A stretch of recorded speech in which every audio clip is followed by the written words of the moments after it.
বাস্তবতা মানে কেবল হাসি খুশির গল্প নয়। বাস্তবতা মানে এমন কিছু সত্য যা আমরা জানলেও বুঝতে চাই না, কিংবা বুঝলেও মানতে চাই না। মানুষ বলে সব ঠিক হয়ে যাবে, কিন্তু বাস্তবে সবকিছু ঠিক হয় না। বরং আমরা শুধু অভ্যস্ত হয়ে পড়ি কষ্টের সাথে বাঁচতে। এই পৃথিবীতে ভালোবাসা যতটা সত্য, ঠিক ততটাই সত্য হলো স্বার্থ। যে যত আপন হোক না কেন, একদিন সে তার প্রয়োজন মতোই তোমাকে মনে রাখবে। জীবন কখনো একরকম থাকে না। এক সময় যাদের ছাড়া চলতো না, আজ তাদের খোঁজও কেউ রাখে না। বন্ধু মানে সবসময় পাশে থাকা কেউ নয়, কখনো কখনো বন্ধু মানে প্রয়োজনে ডিলিট হওয়া নামটা। আর আত্মীয়, তারা বেশিরভাগ সময়ই তোমার ব্যর্থতা নিয়ে হাসবে, আর সফল হলে বলবে আমরাও পাশে ছিলাম। বাস্তবতা হলো এই সমাজ তোমাকে কখনোই নিঃস্বার্থভাবে কিছু দেবে না। তুমি কাঁদলে সবাই দেখবে, কিন্তু পাশে এসে কেউ বলবে না চলো কান্না থামাও। তোমার ব্যর্থতা সবাই আলোচনা করবে, কিন্তু সফলতার পেছনের যুদ্ধ কেউ জানবে না। এখনকার এই দুনিয়ায় হৃদয় দিয়ে নয়, লোকে হিসেব করে সম্পর্ক রাখে। বাস্তবতা শেখায় নিজেকে ছাড়া কেউ শেষমেশ তোমার নয়। নিজের মূল্য নিজেকেই তৈরি করতে হয়, কারণ আজকের দুনিয়ায় বিনা প্রয়োজনে কেউ ভালোবাসে না। জীবনে অনেক কিছু হারাতে হয় শক্তি খুঁজে পাওয়ার জন্য, আর অনেক কিছু বুঝতে হয় একা থাকার পর।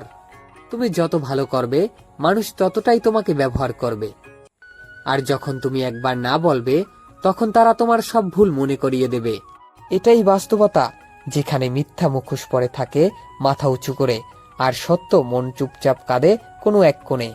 বাস্তবতা হলো এমন এক শিক্ষক যে প্রথমে পরীক্ষা নেয়, তারপর শেখায়। এই জীবনটা তুমি যতবার পরিকল্পনা করো, ঠিক ততবার ভেঙে পড়বে, আর বারবার তোমাকে নিজে থেকেই গড়ে তুলতে হবে। তুমি যাকে ভরসা বলেছিলে, সেই হয়তো একদিন প্রমাণ দেবে ভরসা ভাঙার নামই বাস্তবতা। তুমি যতটুকু দেবে তার অর্ধেকও ফিরিয়ে না নাও, কারণ মানুষ কৃতজ্ঞ নয়, অভ্যস্ত। এই সমাজে মানুষ নয়, তার পরিচয়টাই বড়। তোমার ব্যথা নিয়ে কেউ মাথা ঘামাবে না, বরং বলবে এত ড্রামা করিস না। তুমি সফল হলে সবাই বলবে দোস্ত, জানতাম তুই পারবি। আর ব্যর্থ হলে কেউ বলবে না চেষ্টা কর, বরং কটাক্ষ করবে সবাই কি পারে। বাস্তবতা এমনই, যেখানে আপন শব্দটাও শর্ত সাপেক্ষ। তুমি ভালো থাকলে সবাই পাশে, তুমি বিপদে পড়লে তারা ব্যস্ত। চিন্তা করো না, এক সময় এই মুখোশগুলো চিনে নিতে শিখবে। বিপদ এলে বুঝি কে আপন, কে শুধুই নামের আত্মীয়। চাকরি গেলে, প্রেম চলে গেলে, অথবা মানসিকভাবে ভেঙে পড়লে কেউ পাশে থাকে না। সবাই কেবল ফল চায়, গাছটাকে কে পানি দিল সেটা কেউ দেখে না।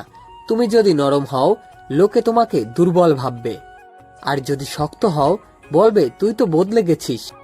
সবাইকে ধন্যবাদ এত সময় পাশে থাকার জন্য।